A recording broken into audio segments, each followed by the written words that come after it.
Halo semuanya, di video pembelajaran kali ini saya akan membahas materi tentang rencana Kemendikbudristek dalam mengimplementasikan kurikulum merdeka di Indonesia.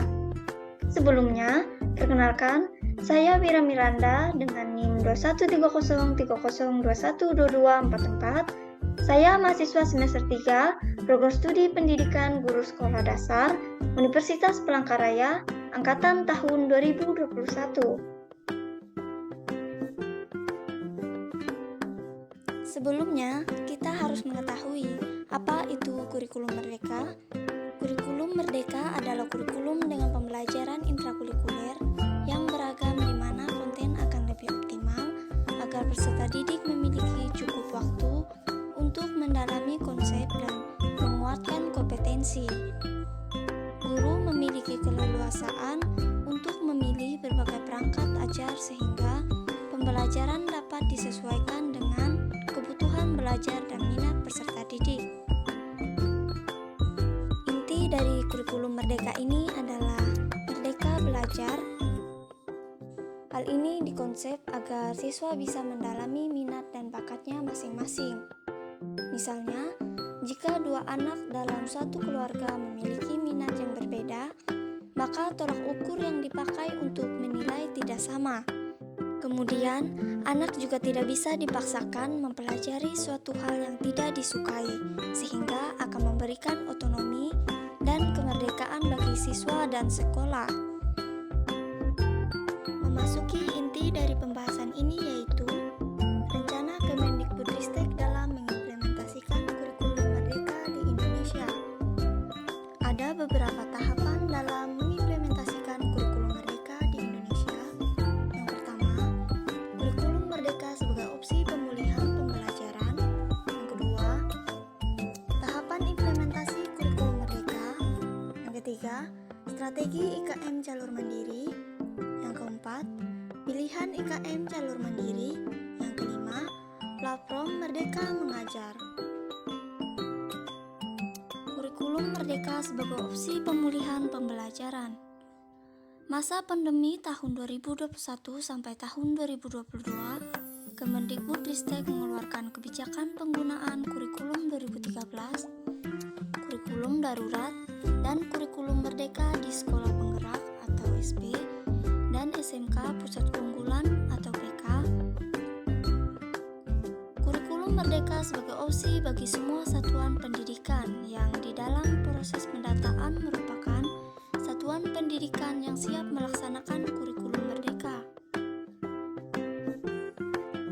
Kemendikbudristek mengeluarkan kebijakan dalam mengembangkan kurikulum merdeka yang diberikan kepada satuan pendidikan sebagai opsi tambahan dalam rangka melakukan pemulihan pembelajaran selama tahun 2022 sampai tahun 2024.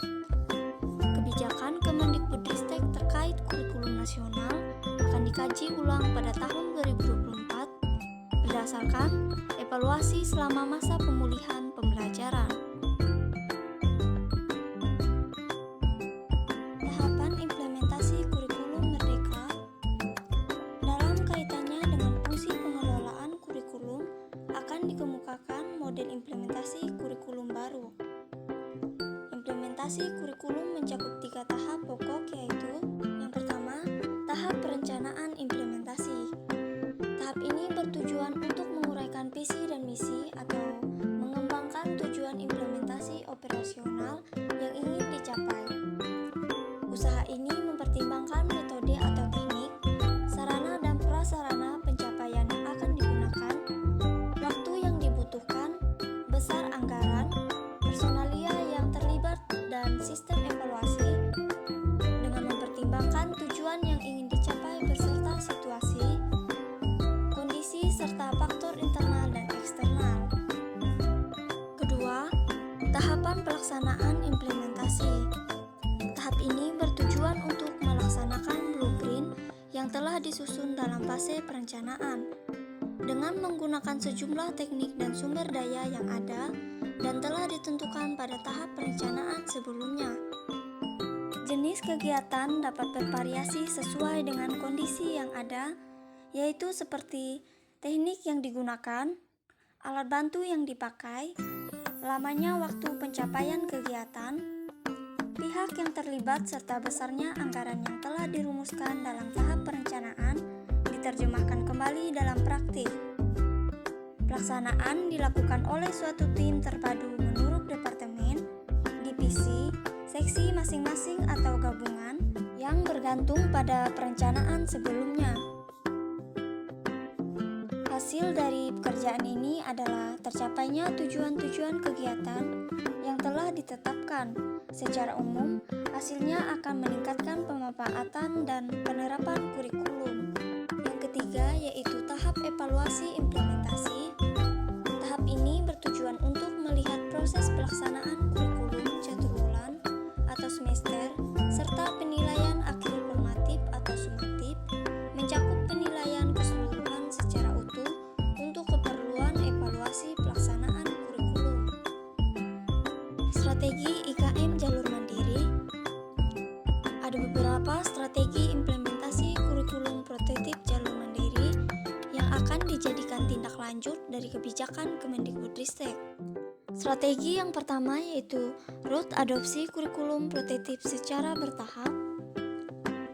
Pendekatan strategi ini adalah bagaimana memfasilitasi suatu pendidikan mengenali kesiapannya sebagai dasar menentukan pilihan implementasi kurikulum prototipe serta memberikan umpan balik berkala atau 3 bulan untuk memetakan kebutuhan penyesuaian dukungan implementasi kurikulum prototipe dari pemerintah pusat maupun pemerintah daerah. Strategi yang kedua yaitu menyediakan asesmen dan perangkat ajar atau high-tech. Pendekatan strategi yang menggunakan teknologi informasi dan komunikasi yang berfungsi dalam menyediakan beragam pilihan asesmen dan perangkat ajar seperti buku teks, modul ajar, contoh proyek, contoh kurikulum dalam bentuk digital yang dapat digunakan satuan pendidikan dalam melakukan pembelajaran berdasarkan kurikulum prototipe. Strategi yang ketiga yaitu menyediakan pelatihan mandiri dan sumber belajar guru atau high-tech.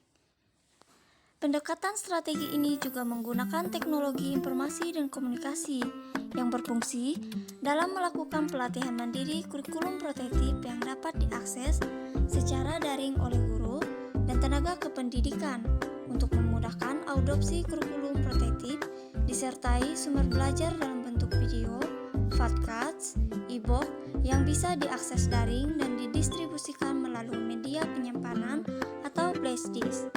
Strategi yang keempat yaitu menyediakan narasumber kurikulum prototipe atau high touch. Pendekatan strategi ini digunakan dalam menyediakan narasumber kurikulum prototipe dari sekolah penggerak atau SMK dan PK yang telah mengimplementasikan kurikulum prototipe. Strategi yang kelima yaitu memfasilitasi pengembangan komunitas belajar atau high touch. Komunitas belajar dibentuk oleh lulusan guru penggerak maupun diinisiasi pengawas sekolah sebagai wadah saling berbagi praktik baik adopsi kurikulum prototipe di internal suatu pendidikan maupun lintas suatu pendidikan. Pilihan IKM jalur mandiri. Ada 3 pilihan implementasi kurikulum merdeka jalur mandiri yang bisa diaplikasikan. Yang pertama, mandiri belajar. Pilihan mandiri belajar memberikan kebebasan kepada suatu pendidikan saat menerapkan kurikulum merdeka beberapa bagian dan prinsip kurikulum merdeka tanpa mengganti kurikulum satuan pendidikan yang sedang diterapkan pada suatu pendidikan PAUD kelas 1, 4, 7, dan 10.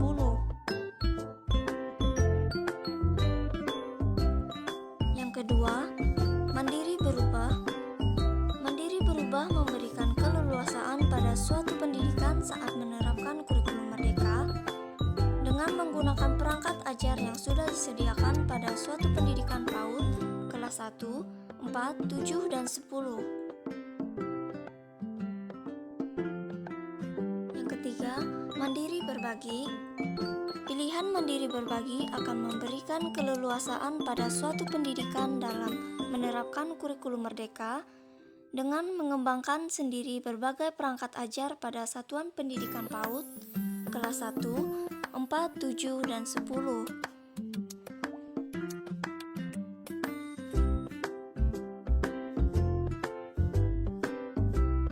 Platform Merdeka Mengajar untuk membantu para guru agar lebih memahami, berikut ini 5 produk atau fitur yang tersedia pada platform Merdeka Mengajar.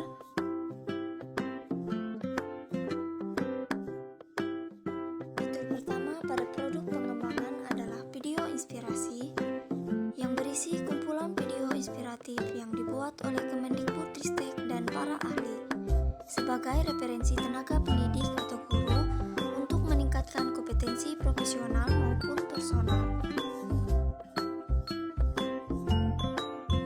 Fitur kedua adalah pelatihan mandiri yang memuat berbagai materi pelatihan yang dibuat singkat agar bisa melakukan pelatihan secara mandiri kapanpun dan dimanapun.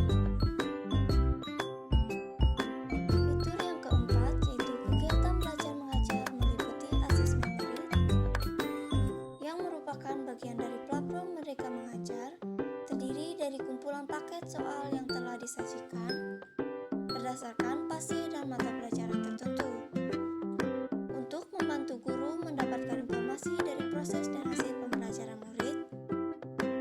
Kumpulan asesmen dapat membantu guru melakukan analisis diagnostik, literasi, dan numerasi dengan cepat sehingga dapat menerapkan pembelajaran yang sesuai dengan tahap capaian dan perkembangan peserta didik.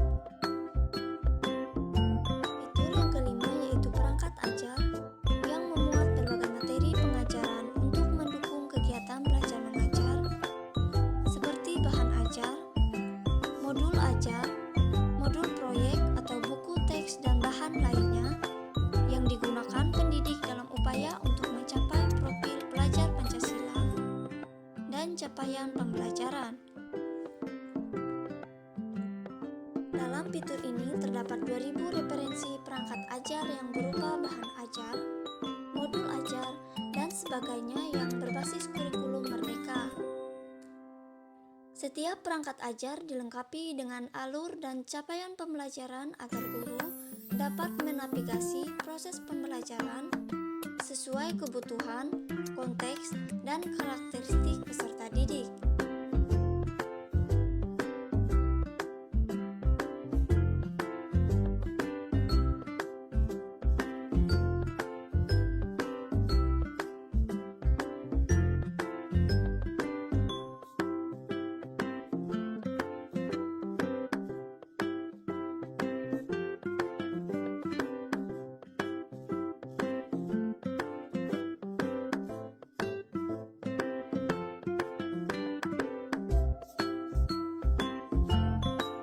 Sekian dari pembahasan materi tentang rancangan Kemendikbudristek dalam mengimplementasikan kurikulum Merdeka di Indonesia. Saya mengucapkan terima kasih. Semoga apa yang saya sampaikan bisa bermanfaat.